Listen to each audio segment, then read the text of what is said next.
Hi నమస్తే అండి. Welcome back to Sri Satya recipes. ఈరోజు మనం ఇంట్లోనే హోటల్ స్టైల్లో చాలా టేస్టీగా ఉండే చికెన్ దమ్ బిర్యానీ ఎలా చేయాలో చూద్దాము. ఈ విధంగా చేస్తే ఎక్కువ శ్రమ పడక్కర్లేదు. అలాగే బిర్యానీ మంచి సువాసనతో చాలా రుచిగా వస్తుందండి. టేస్ట్ అయితే చాలా బాగుంటుంది. సో చికెన్ దమ్ బిర్యానీని ఎలా చేయాలో చూద్దాము. ఇది 1/2 కిలో చికెన్ అండి.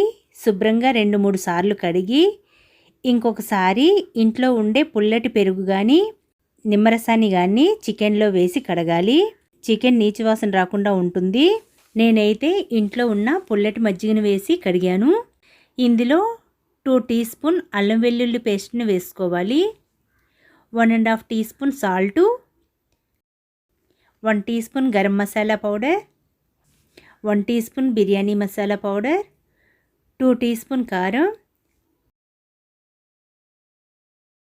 3 బిర్యానీ ఆకు, చిన్న ఇంచు దాల్చిన చెక్క, అనాస పువ్వు 1, 2 మరాఠీ మొగ్గలు వేయాలి, 2 కట్ చేసిన పచ్చిమిర్చి, కొద్దిగా కరివేపాకు, కొద్దిగా కట్ చేసిన కొత్తిమీరను కూడా వేసి, కొద్దిగా కసూరి మెంతిని కూడా వేసి, ఫ్రైడ్ ఆనియన్స్ని కూడా వేయాలి. పెద్ద సైజు 2 ఉల్లిపాయలను పొడవుగా కట్ చేసి వేయించాను. మనం ఫ్రైడ్ ఆనియన్స్ని వేయించి ఫ్రిడ్జ్లో పెట్టుకొని కూడా ఎప్పుడు కావాలంటే అప్పుడు వాడుకోవచ్చు. ఒక చిన్న గ్లాస్ పెరుగును కూడా వేయాలి. ఇలా పెరుగు వేయడం వల్ల చికెన్ తొందరగా ఉడుకుతుంది, అలాగే గ్రేవీగా ఉంటుంది. మనకి బిర్యానీ టేస్ట్ కూడా చాలా బాగుంటుందండి. అలాగే ఆనియన్స్ని వేయించిన నూనె ఉంటుంది కదా, ఆ నూనెను కూడా వేసుకోవాలి. 1 టేబుల్ స్పూన్ నెయ్యిని వేసి చికెన్కి అంతా మసాలా పట్టేలా కలుపుకోవాలి. ఇంకొక 1 టీ స్పూన్ కారం, 1 టీ స్పూన్ సాల్ట్ని వేస్తున్నాను. చికెన్ దమ్ బిర్యానీ కొద్దిగా స్పైసీగా ఉంటేనే బాగుంటుంది. చికెన్కి మసాలా అంతా పట్టించిన తర్వాత ఒక 15 మినిట్స్ పక్కన ఉంచాలి. అంతలో బియ్యాన్ని నానబెట్టుకుందాము. గిన్నెలోకి 2 గ్లాసులు బాస్మతి రైస్ని వేస్తున్నాను. బియ్యాన్ని 2-3 సార్లు శుభ్రంగా కడిగి ఒక 15 మినిట్స్ నానబెట్టుకొని ఉంచాలి. అప్పుడే బిర్యానీ మనకి పొడి పొడిగా వస్తుందండి. చికెన్ని 1/2 కిలో తీసుకుంటున్నాం కాబట్టి రైస్ కూడా 1/2 కిలోకి కొద్దిగా ఎక్కువగా వేశాను. చికెన్ దమ్ బిర్యానీకి చికెన్ని అలాగే బియ్యాన్ని ఈక్వల్ క్వాంటిటీలో తీసుకోవాలి. అప్పుడే బిర్యానీ చాలా బాగుంటుందండి. సో 15 మినిట్స్ తర్వాత స్టవ్ పై చికెన్ని పెట్టి మూత పెట్టి చికెన్ని దగ్గరగా అయ్యేంత వరకు ఉడికించుకోవాలి. ఇలా ఒక 10 మినిట్స్ ఉడికించుకుంటే సరిపోతుంది. ఇలా దగ్గరగా వచ్చిన చికెన్ని పక్కన ఉంచి బియ్యాన్ని ఉడికించుకోవడం కోసం స్టవ్ పై నీళ్ళని పెట్టుకోవాలి. నీళ్ళల్లో హోల్ బిర్యానీ మసాలాను వేయాలి. హోల్ బిర్యానీ మసాలా అంటే 4 బిర్యానీ ఆకు, 2 అనాస పువ్వులు, 10 మిరియాలు, 5 యాలకులు, 6 లవంగాలు, 1/2 టీ స్పూన్ సోంపు, చిన్న ఇంచు దాల్చిన చెక్క, 4 మరాఠీ మొగ్గలు, జాపత్రి, జాజికాయ ముక్కను వేసి 1 టీ స్పూన్ అల్లం వెల్లుల్లి పేస్ట్ని వేసుకోవాలి. 1.5 టీ స్పూన్ సాల్ట్ని వేసి రైస్ పొడిగా రావటం కోసం 1 టీ స్పూన్ ఆయిల్ని వేసి ఒకసారి అంతా కలిపి నీళ్లను బాగా మరగనివ్వాలి. ఇందులోనే 2 కట్ చేసిన పచ్చిమిర్చిని కూడా వేయాలి. నీళ్లు ఇలా తెరలు కాగుతున్నప్పుడు నానబెట్టిన బాస్మతి రైస్ని వేయాలి. బియ్యం మొత్తం వేసిన తర్వాత ఒకసారి కలిపి ఉడికించుకోవాలి. బియ్యాన్ని 70% ఉడికించుకోవాలండి. ఇలా ఉడుకుతున్నప్పుడు ఒక అన్నం మెతుకును తీసి చెక్ చేసుకోవాలండి. ఇలా రైసు ముక్కగా విరగాలి, మెత్తగా అవ్వకూడదు.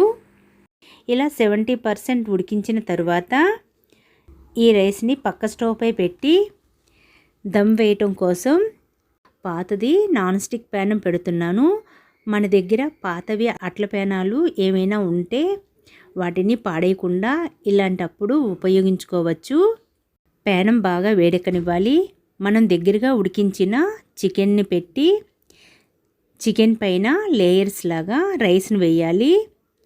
ఇలా సగం వేసిన తర్వాత పావు టీ స్పూన్ గరం మసాలా, పావు టీ స్పూన్ బిర్యానీ మసాలా, కొద్దిగా కొత్తిమీర, కలర్ కోసం కొద్దిగా కుంకుమ పువ్వుని ముందే నానబెట్టి ఉంచాను.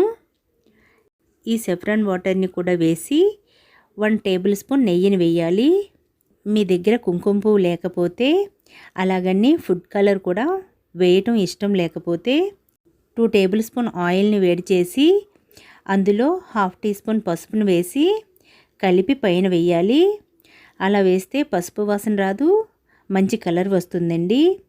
ఇలానే మిగిలిన రైస్ను కూడా వేసి గరం మసాలా పౌడర్, బిర్యానీ మసాలా పౌడర్, కొత్తిమీర, సెఫ్రాన్, నెయ్యిని వేసి పైన 2 గరిటెలు రైస్ ఉడికించిన గంజిని వేయాలి.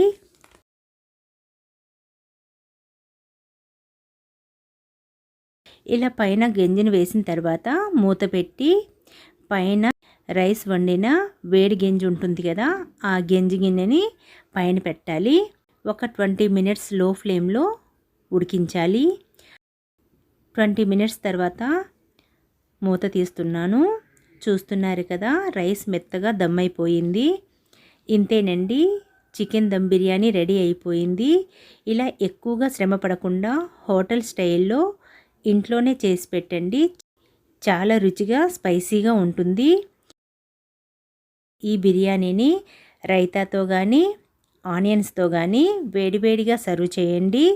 చాలా అంటే చాలా ఇష్టంగా తింటారు. సో మన ఛానల్లో ఇంకా చికెన్ బిర్యానీ వెరైటీస్ ఉన్నాయి, కింద డిస్క్రిప్షన్లో ఇస్తాను. మీకు వీలున్నప్పుడు చూడడానికి ట్రై చేయండి. ఈ వీడియో మీకు నచ్చినట్లయితే ఒక్క లైక్ ఇవ్వడం మర్చిపోకండి. మీ ఫ్రెండ్స్కి, బంధువులకి షేర్ చేయండి.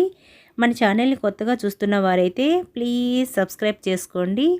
Thanks for watching. Thank you.